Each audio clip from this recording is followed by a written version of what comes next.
ដំណឹងបន្ទាន់អាយ៉ាបងប្អូនពេលនេះអនុទានឆាបរកុលចាប់ផ្ដើមបន្តអេរ៉ង់ហើយចាប់ផ្ដើមបន្តអេរ៉ង់ហើយដោយលើកឡើងថាការវាយប្រហារកប៉ាល់ដឹកទំនិញរបស់ថៃគឺជារឿងរ៉ាវមួយមិនសមស្របតលសោះមិនសមស្របតលតែសោះថាតើដំណឹងនេះនឹងទៅជាយ៉ាងណាមកតាមដានទស្សនាវីដេអូពេញជាមួយខ្ញុំបាទទាំងអស់គ្នាបាទអនុញ្ញាតគ្រប់ជំរាបសួរពុកម៉ែបងប្អូនទាំងអស់គ្នាសូមស្វាគមន៍មកកាន់គំនិតសម្រាប់វិទ្យាថ្ងៃទី12ខែមីនាឆ្នាំ2026នេះខ្ញុំមានដំណឹងថ្មីក្តៅទៅហេតុការណ៍ពាក់ព័ន្ធទៅនឹងរឿងរ៉ាវដែលសៀមនិងអេរ៉ង់កំពុងតែមានភាពចម្រូងចម្រាសជាមួយគ្នាបាទពាក់ព័ន្ធទៅនឹងបញ្ហានេះឃើញថាបងប្អូនយើងមានការបញ្ចេញមតិច្រើនមែនទែនជុំវិញបញ្ហាដែលអេរ៉ង់បានធ្វើការបាញ់ប្រហារនាវារបស់ថៃមួយសូតែភងផ្ទុះសូតែបឹងបាទតិចទីពីខាងក្រៅតែម្ដងគឺចំម៉ាស៊ីនបាទឥឡូវគឺទៅមុខមួយទេហើយពេលនេះគឺថៃកំពុងតែធ្វើការតវ៉ាផងដែរមិនត្រឹមតែប៉ុណ្្នឹងទេថៃក៏បានក៏ហៅអគ្គរដ្ឋទូតរបស់អេរ៉ង់ទៅជួបប្រជុំប្រជាក៏ហៅទៅសាកសួរផងដែរជុំវិញបញ្ហានេះបាទតែឡើយយើងមកមើលថាអនុទានឆាបរកុលនេះបានបន្តអ្វីខ្លះទៅលើអេរ៉ង់មកតាមដានទស្សនានៅវីដេអូពេញជាមួយខ្ញុំបាទទាំងអស់គ្នាអនុទានឆាបរកុលបានធ្វើការស្ដីឲ្យអេរ៉ង់ថាការវាយប្រហារលើកប៉ាល់ដឹកទំនិញរបស់ថៃគឺជារឿងមិនសមស្របតលតែសោះក្រោយកប៉ាល់ដឹកទំនិញរបស់ថៃត្រូវអេរ៉ង់បានបាញ់នៅក្បែរច្រកសមុទ្រហាមូសនៅពេលនេះអនុទានឆាបរកុលបានចេញសា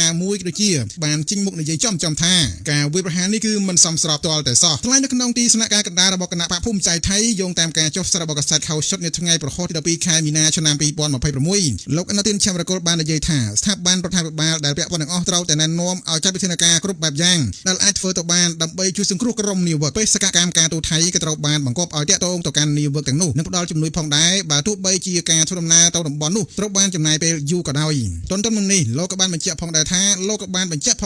គ្រប់កលៈទេសទាំងអស់ត្រូវតែបានពិនិត្យមុនសិនមុននឹងវិយតម្លៃអំពីផលប៉ះពាល់ណាមួយលើទំនាក់ទំនងរវាងថៃនិងអេរ៉ង់នេះបើយោងតាមការចុះផ្សាយរបស់កាសែតកម្ពុជាថ្មីអន្តរជាតិប្រភពដើមគឺកាសែតខោសុតបងប្អូនថៃមិនត្រឹមតែស្ដីបន្ទោសឲ្យអេរ៉ង់ទេថែមទាំងហៅឯកអគ្គរដ្ឋទូតរបស់អេរ៉ង់មកជួបដើម្បីធ្វើការបំភ្លឺលើបញ្ហាខាងលើផងដែរបាទឥឡូវយើងមកស្ដាប់ព័ត៌មាននេះបន្តជាមួយខ្ញុំបាទបន្តទៀតបាទដំណឹងបន្ទាន់អាយ៉ាថៃពេលនេះហាក់បីដូចជាប្រហើនពេកហើយថៃបន្ទាប់ពីអេរ៉ង់បានធ្វើការបាញ់ប្រហារលើនាវារបស់ថៃមួយដែលឆ្លងកាត់តាមច្រកសមុទ្រហាមូសពេលនេះថៃបានធ្វើការកោះហៅអគ្គរដ្ឋទូតអេរ៉ង់ដើម្បីចូលបំភ្លឺជាបន្តផងដែរក្នុងការវាយប្រហារលើនាវាដែលទំនិញខាងលើស្របពេលអេរ៉ង់បានទទួលស្គាល់ថាខ្លួនពិតជាបានកំទេចនាវាពាណិជ្ជកម្មរបស់ថៃនៅច្រកសមុទ្រហាមូសក្រោយធ្វើការផ្កើនប្រជាក្រោយធ្វើការប្រមានម្ដងហើយម្ដងទៀតប៉ុន្តែនាវានេះមិនធ្វើការស្ដាប់បញ្ជាចង់ដឹងថាព័ត៌មានទាំងពីរនេះលម្អិតយ៉ាងណាថាតើការបំភ្លឺរបស់អេរ៉ង់យ៉ាងណាយ៉ាងណីទៅវិញនោះថាតើថៃខឹងដែរឬទេមកតាមដានទស្សនាវីដេអូពេញជាមួយខ្ញុំបាទទាំងអស់គ្ន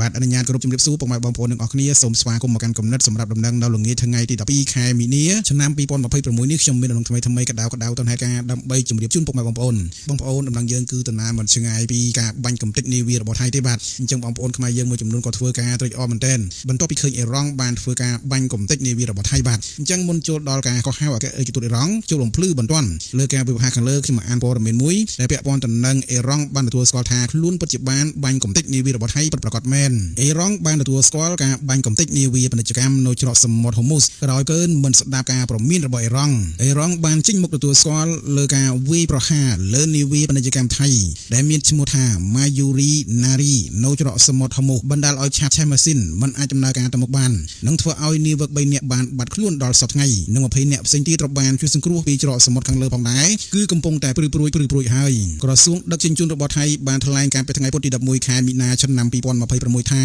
ក្រុមនាវិកបានបោះបង់ចោលនាវារួចហើយឡើងទូកជួយសង្គ្រោះរួចក៏ត្រូវបានក្រុមអ្នកជួយសង្គ្រោះកងទ័ពជើងទឹកអូម៉ង់ស្រង់ឡើងការផ្ទុះបានកាត់ឡើងនៅផ្នែកខាងក្រោយនៃនាវាបណ្ដាលឲ្យមានអគ្គិភ័យបានឆាប់ឆេះយ៉ាងសន្ធោសន្ធៅជាពិសេសគឺឆេះម៉ាស៊ីនខ្ទេចខ្ទីតែម្ដងដោយមាននាវិក3នាក់កំពុងតែបំពេញការងារក៏ដូចជាកំពុងតែបាត់ខ្លួនផងដែរដោយមិនដឹងថាស្លាប់ឬរស់នៅឡើយទេជុំវិញហេតុការណ៍នេះគឺឆ្មាំបដិវត្តអេរ៉ង់ឬក៏កងទ័ពអេរ៉ង់បានទទួលស្គាល់ថាខ្លួនពិតជាបានធ្វើការវាយប្រហារលើនាវាដឹកទំនិញរបស់ថៃដែលមានឈ្មោះថា Mayuri Nari នៅក្នុងច្រកសមុទ្រហាមូសពិតប្រាកដមែនដោយអេរ៉ង់បានបន្ថែមថាពួកគេសម្រេចធ្វើការវាយប្រហារដោយសារតែនាវានេះប្រហើនប្រងើយកន្តើយមិនស្ដាប់ការប្រមាននិងព្យាយាមឆ្លងកាត់តាមច្រកសមុទ្រទឹកយុទ្ធសាស្ត្រនេះដោយខុសច្បាប់ទីភ្នាក់ងារសារព័ត៌មាន FIA និងប្រព័ន្ធផ្សព្វផ្សាយអេរ៉ង់ផ្សេងទៀតបានរាយការណ៍កាលពីថ្ងៃ11ខែមីនាឆ្នាំ2026អេរ៉ង់បានចេញសេចក្តីប្រកាសមួយទៀតថាកងកម្លាំងអេរ៉ង់បានធ្វើការវាយប្រហារលើនាវាពីរគ្រឿងក្នុងច្រកសមុទ្រហាមូសដែលក្នុងនោះរួមមាន Mayuri Nari របស់ថៃនេះដែរភ្នាក់ងាររបស់ Reuters ក៏បានរាយការណ៍ផងដែរកងឆ្មាំបដិវត្តអេរ៉ង់បានចេញទទួលស្គាល់ក៏ដូចជាទទួលខុសចំពោះការវាយប្រហារដែលបានចាត់ទុកថា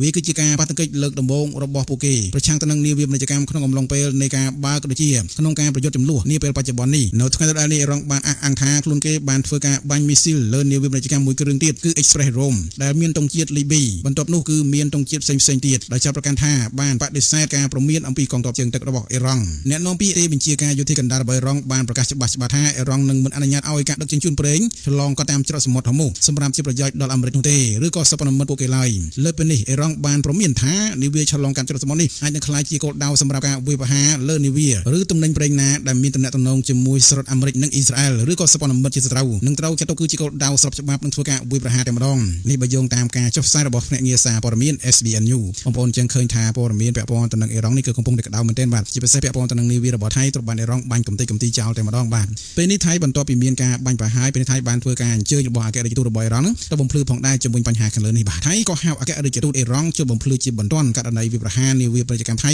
នៅច្រកសមុទ្រហូមូសក្រសួងការបរទេសថៃបានប្រកាសក៏ហៅឯកអគ្គរដ្ឋទូតអ៊ីរ៉ង់ប្រចាំប្រទេសថៃឲ្យជួយបំភ្លឺនិងផ្ដល់រឿងពិតជុំវិញហេតុផលដែលបាញ់ប្រហារនាវាដឹកទំនិញដែលមានទង់ជាតិថៃនៅច្រកសមុទ្រហូមូសកាលពីថ្ងៃពុធទី11ខែមីនាឆ្នាំ2026នេះបើយោងតាមការចុះផ្សាយរបស់កាសែតថៃនៅថ្ងៃ12ខែមីនាឆ្នាំ2026នេះតែម្ដងនាវាដឹកទំនិញថៃ Mayuri Neri គឺជាប្រភេទនាវាដឹកទំនិញធំមួយឬក៏ Bull Carrier ប្រតិបត្តិការដោយក្រុមហ៊ុន Precious Shipping PCL បានរងការវាយប្រហារកំពុងធ្វើដំណើរឆ្លងកាត់កំពង់ផែ FIFA នៃប្រទេសអារ៉ាប់រួមឆ្ពោះទៅកាន់ប្រទេសឥណ្ឌាជុំវិញការវាយប្រហារនេះកងកម្លាំងបដិវត្តអ៊ីរ៉ង់បានចេញមុខបញ្ជាក់ថាខ្លួនគឺជាអ្នកវាយប្រហារព្រោះតែនាវានេះក៏ក្លិននិងប្រងើយកន្តើយទៅនឹងការប្រមានហើយព្យាយាមឆ្លងកាត់ច្រកសមុទ្រនេះដោយខុសច្បាប់ទោះបីជាយ៉ាងណាក៏ដោយភាគីថៃកំពុងតែរងចាំការបញ្ជាក់ជាផ្លូវការអំពីឯកអគ្គរដ្ឋទូតអ៊ីរ៉ង់ដើម្បីដឹងអំពីមូលហេតុពិតប្រាកដដែលនាំឲ្យមានការវាយប្រហារលើនាវាបែបនេះការវាយប្រហារនៅច្រកសមុទ្រហូមូសបានធ្វើឲ្យផ្នែកកន្ទុយនៃនាវាខូចខាតធ្ងន់ធ្ងរហើយម៉ាស៊ីនត្រូវបានបំផ្លាញមិនអាចដំណើរការបានឡើយទន្ទឹមនឹងនេះនាវាថៃ3នាក់គឺបានបាត់ខ្លួនដូចជា20នាក់ត្រូវបានរងគ្រោះ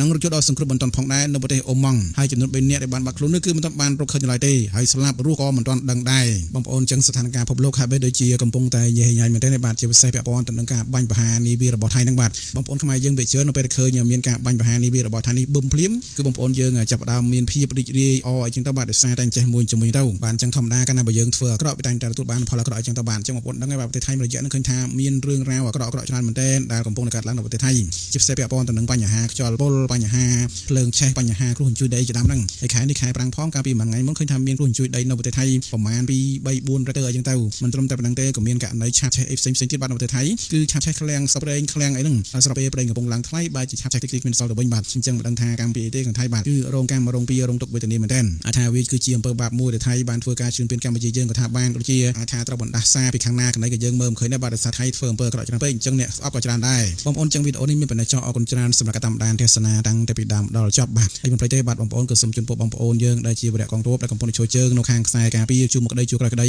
ហើយបងប្អូនដូចជាបងប្អូនវរៈកងទ័ពទាំងអស់ជួបចាត់ឲ្យសុខចម្រើនរកស៊ីទទួលទានមានបានក៏ជាមានសុខភាពល្អដើម្បីការពារទឹកដីយើងអំពីខាងសត្រូវទាំងឡាយទាំងពួងខ្មាំងសត្រូវទាំងឡាយណាដែលចូលឈានពីទឹកដីយើងសូមឲ្យវិនិច្ឆ័យចាក់ចាយបាត់សាបសូន្យបាទសូមអរគុណសូមគោរពលាយើងជួបនៅវីដេអូក្រោយសម្រាប់បងប្អូនណាដែលមិនទាន់បានចុច Subscribe សូមជួយចុចនៅវិញផងដើម្បីទទួលបានវីដេអូថ្មីៗក៏ដូចជាដំណឹងថ្មីៗពី Channel ខ្ញុំបាទសូមអរគុណសូមគោរពលាជួបនៅវីដេអូក្រោយពុកម៉ែបងប្អូនទាំងអស់នេះបាទមុនបញ្ចប់ក៏សូមបញ្ជាក់ព័ត៌មានមួយទៀតពាក់ព័ន្ធទៅនឹងនាវាដូចគ្នាបាទមុននឹងឃើញព័ត៌មានថ្មីៗក៏សូមជម្រាបបងប្អូនឲ្យហើយបាទគឺមាននាវាឥណ្ឌូនេស៊ី2គ្រឿងបាទបានធ្វើការឆ្លងកាត់ច្រកសមុទ្រហូមូសដូចគ្នាប៉ុន្តែមិនមានការបាញ់ប្រហារពីអ៊ីរ៉ង់ឡើយគឺទទួលបានជោគជ័យក្នុងការឆ្លងកាត់បាទហើយដំណឹងថាពេលនេះប្រេងឥន្ធនៈនៅប្រទេសឥណ្ឌូនេស៊ីនេះក៏មិនមានការឡើងថ្លៃដែរបាទគឺតម្លៃធម្មតាទេបាទអញ្ចឹងក៏សូមអបអរសាទរដល់បងប្អូនយើងខាងឥណ្ឌូនេស៊ីផងបាទអបអរសាទរដែលមិនមានការវាយប្រហារពីប្រទេសអ៊ីរ៉ង់បាទដោយសារតែប្រទេសឥណ្ឌូនេស៊ីអាចថាបងប្អូនយើងខាងអ៊ីស្លាមខាងជនជាតិអ៊ីស្លាមហ្នឹងគឺគាត់កាន់ច្រើនបាទអញ្ចឹងហើយអាចថាអ៊ីរ៉ង់អនុគ្រោះអីចឹងទៅបាទបងប្អូនអញ្ចឹងបញ្ចប់វីដេអូប៉ុណ្ណេះសិនចុះអរគុណច្រើនសូមគោរពលាជួបគ្នានៅវីដេអូក្រោយ